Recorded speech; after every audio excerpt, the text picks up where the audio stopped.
তোমার কাছে এমন একটি গাড়ি আছে যা 200 নিউটন বলে টানলে ছিঁড়ে যাবে।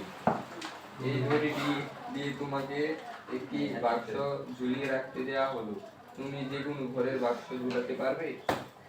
আচ্ছা, এখানে আমাদের যে দড়ি আছে, দড়িটার কত নিউটন বলে টানতে পারবো?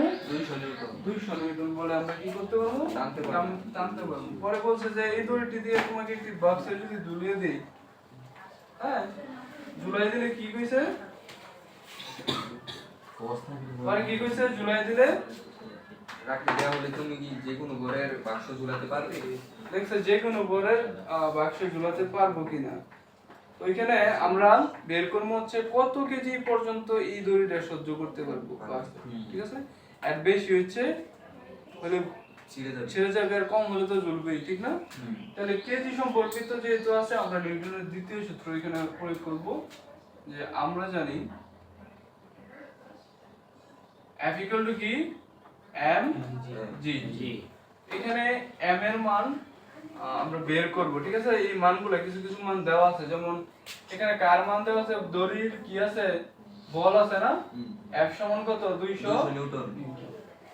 F সমান 200 নিউটন।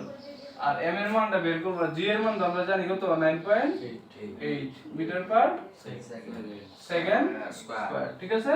আর আমরা কার মান বের করব, এখান থেকে m এর মানটা বের করব, ঠিক আছে? তো দেখি এখান থেকে তুই সমাধান করব, m এর মানটা যেহেতু বের করব, সহজ করে বুঝাই দেই। তো প্রথম কাজ হচ্ছে আমরা পক্ষান্তর করব, মানে এই পাশে এই পাশে, এই পাশে এই পাশে। mg সমান কি আমরা f লিখতে পারি? পারি না? পারি। এখন আমরা m এর মান বের করব, তাহলে g এর কি অবস্থায় আছে? গুণ অবস্থায়। ওই পাশে গেলে ভাগ। তাহলে ভাগ করে আমরা জানি কোথায় হয়? নিচে হয়, ঠিক আছে না? মান বসাই দেই। f এর মান কত?